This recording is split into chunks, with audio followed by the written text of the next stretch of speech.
আসসালামু আলাইকুম। আধুনিক যুগে বিজ্ঞানকে অগ্রগতির মানদণ্ড হিসেবে দেখা যায়, কিন্তু ইসলামিক দৃষ্টিকোণ থেকে বিচার করলে দেখা যায় অনেক তথাকথিত বৈজ্ঞানিক তত্ত্ব আল্লাহর সৃষ্টির ওপর সন্দেহ ছড়ায়। এমন এক বিতর্কিত তত্ত্ব হল চার্লস ডারউইনের বিবর্তন তত্ত্ব, দ্য থিওরি অফ এভলিউশন। এই তত্ত্ব কেবল বৈজ্ঞানিক মতবাদ নয়, বরং ঈমান বিধ্বংসী এক ফিতনা, যেটা দাজ্জালের প্রস্তুতির অন্যতম অস্ত্র হতে পারে।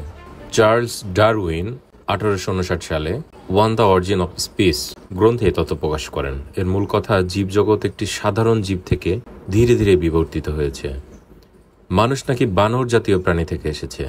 এতে আল্লাহর সরাসরি সৃষ্টির ধারণাকে অস্বীকার করা হয়। কোরআন ও হাদিসে স্পষ্ট ভাষায় জানিয়ে দেওয়া হয়েছে, আদম আলাইহিস সালামকে আল্লাহ তাআলা নিজ হাতে সৃষ্টি করেছেন।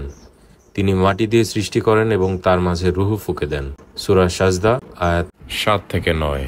মানুষ কোনো পশুর বিবর্তিত রূপ নয়, বরং আল্লাহর সৃষ্টি। আল্লাহ তাআলা কোরআনে আরো বলেন, তিনি যা কিছু সৃষ্টি করেছেন উত্তম রূপে সৃষ্টি করেছেন এবং আদমকে সৃষ্টি করেছেন কাদা মাটি থেকে। রাসূলুল্লাহ সাল্লাল্লাহু আলাইহি সাল্লাম বলেন, আল্লাহ আদম আলাইহিস সালামকে স্বীয় হাত দ্বারা সৃষ্টি করেছেন। ডারউইনের তত্ত্ব দাজ্জালের প্রস্তুতির অংশ।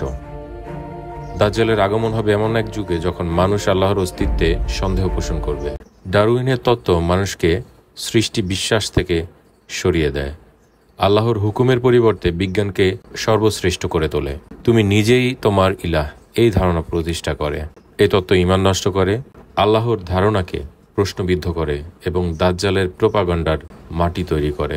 এখন পর্যন্ত কোনো ফসিল রেকর্ড পাওয়া যায়নি যা এক প্রজাতি থেকে অন্য প্রজাতিতে রূপান্তরের নির্ভরযোগ্য প্রমাণ পাওয়া যায়। বহু আধুনিক বিজ্ঞান এখন স্বীকার করছে, সুপরিকল্পিত সৃষ্টি ছাড়া এ বিশ্বজগৎ ব্যাখ্যা করা যায় না।